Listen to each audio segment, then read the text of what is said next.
Não é fácil ter que alimentar alguém que insiste em não comer mesmo quando não está com fome.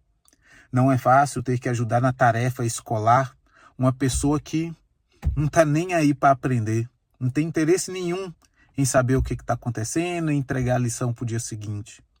Não é fácil ter que zelar pela saúde e pela aparência de alguém que não faz a mínima ideia do que é consequências a longo prazo.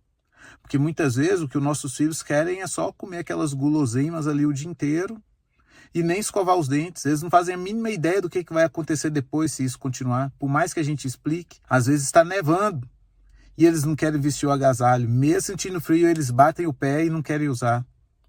Mas a gente precisa fazer o que é necessário. A gente precisa se esforçar, a gente precisa se sacrificar e a gente precisa fazer renúncias para a gente ajudar eles todos os dias. Até o mais leigo, que não sabe nada sobre crianças, sabe que o lidar com a infância é dessa maneira mesmo. E o problema é que nesse processo, o seu filho precisa ainda se sentir amado. E a pergunta que fica é: será que o seu filho se vê como uma bênção na sua vida, se vê como um presente de Deus, ou ele se vê como um fardo? Qual que é a impressão que as suas condutas diárias passam para o seu filho? Já parou para refletir isso? Muita gente que eu conheço fala do fundo do coração que o filho é um presente de Deus, que é uma bênção na vida, que é uma dádiva dos céus, que foi a melhor coisa que poderia acontecer. Mas no calor do dia a dia, a gente que está de longe fica observando que a coisa, na prática, não sai muito bem dessa maneira que eles verbalizam, não. É complicado, porque no calor do dia a dia, a gente não consegue muito bem exprimir todo, aquele sentimento bom que a gente tem para o filho. Eu daria minha vida pelo meu filho. E realmente, muita gente, a gente percebe, realmente daria. Mas o seu filho não quer sua vida. E, aliás, quando será necessário você se matar por causa do seu filho? Realmente, no dia a dia, isso é muito difícil de acontecer, essas situações cinematográficas. Se alguém atirasse no meu filho, eu iria me atirar na frente da bala. Lindo. Mas se dedicar diariamente, se doar todo dia um pouquinho, se matar todo dia um pouco pelo seu filho, renunciar à saída com os amigos, o futebol, para estar ali ao lado do filho que não quer fazer o dever. Isso aí é difícil, né? Isso aí é difícil. E muitas vezes, nessas lutas que a gente tem que ter com as crianças, que são lutas que realmente faz parte do processo, a gente acaba mostrando para os nossos filhos que eles são um fardo, que eles são incompetentes. Menino, você não sabe nada, você não presta atenção em nada, todo dia a mesma coisa, eu desisto. Você não aprende nada, nunca vai aprender, nunca presta atenção. O que a gente cria na cabeça desses presentes de Deus? Se Deus tivesse mandado esse filho com uma missão nobre para salvar o mundo no futuro, mas tem que passar pela infância como uma criança normal, será que a gente está preparando bem esse filho para o futuro que vai vir? A gente vê histórias aí, de grandes nomes, mas com infâncias super complicadas. A gente precisa refletir um pouco sobre isso. Porque muitas vezes, no calor do dia a dia, a gente passa mais tempo ausente do que presente. Você já parou para refletir quanto tempo de qualidade de verdade você passa e dedica ao seu filho? Mesmo que seja lhe dando banho, fazendo a tarefinha escolar, você passa mais tempo presente ou ausente na vida do seu filho?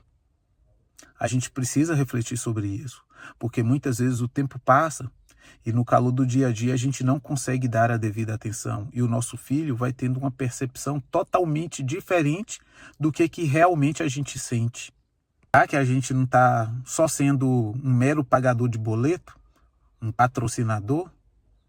Será que é isso que vai preencher o coração dos nossos filhos? Principalmente na infância, que eles precisam de tanto tempo de qualidade. Será que a gente não está só passando ali como uma pessoa que paga as coisas? E deseja que o filho entenda isso como um afeto? Porque na prática isso não vai funcionar. E a gente sabe disso. Quando um filho nasce, a gente comemora, faz festa. Mas aí o tempo vai passando. E às vezes a criança, até a gente trata muito bem a criança quando está na rua, na frente dos outros, faz postagens lindas. Mas quando está ali no íntimo do lar, só você e sua família, será que você tem tratado o seu filho de uma maneira que ele se veja como uma bênção e um presente de Deus? E enquanto é bebê, deixa lá chorando até cansar. O filho cresce um pouquinho, deixa a fralda cheia. A criança às vezes fica até com assadura, porque a vida é corrida demais, não tem tempo de ficar trocando fralda o tempo todo. Às vezes a gente reclama da criança porque a criança tira notas ruins. Ah, seu incompetente, você é muito burro mesmo. Mas aí você pergunta, mas você senta com seu filho todo dia para tentar... Não, mas para isso eu não tenho paciência. Eu não tenho paciência, minha paciência esgota tudo nisso aí, então não dá para eu ajudar. Então no que você tem paciência para ajudar no seu filho? Já parou para pensar no que realmente você faz, que você está dedicando tempo de qualidade para o seu filho? Porque tem que ter alguma coisa.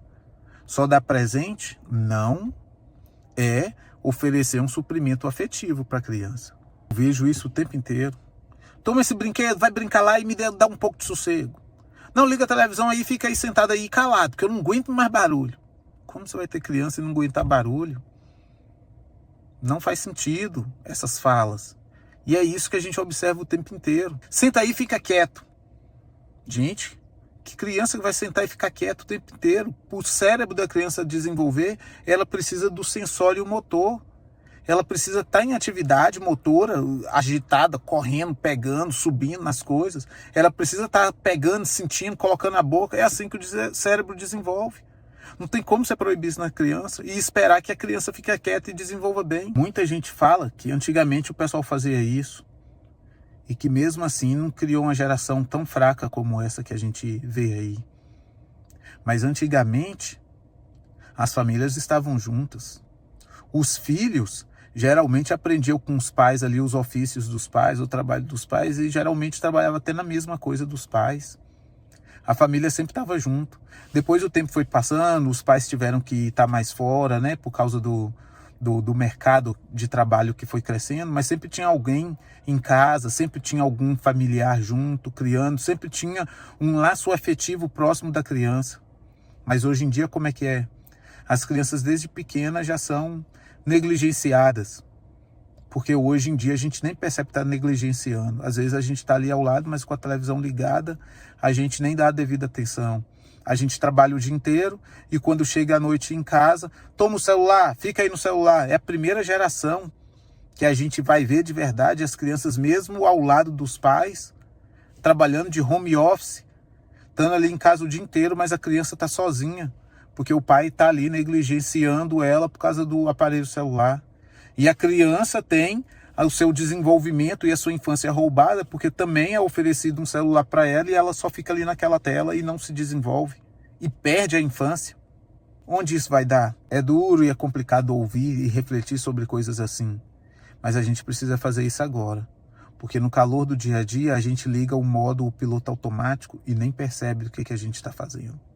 E a gente precisa ajudar as nossas crianças, porque se continuar subindo o número de casos de ansiedade e depressão, como está acontecendo, onde é que a gente vai parar? É muito preocupante tudo isso. E a gente só cria uma base boa, um alicerce bom para os nossos filhos, para que eles tenham resiliência, capacidade na infância. E a gente precisa estar atento. As nossas escolhas vão determinar como vai ser o futuro dos nossos filhos. Porque a infância tem data para acabar, mas as consequências do que se vive na infância podem ser eternas. Família é construção diária, e é de tijolinho em tijolinho que um dia a gente vai construir aquela estrutura familiar linda que a gente sempre sonha em ter.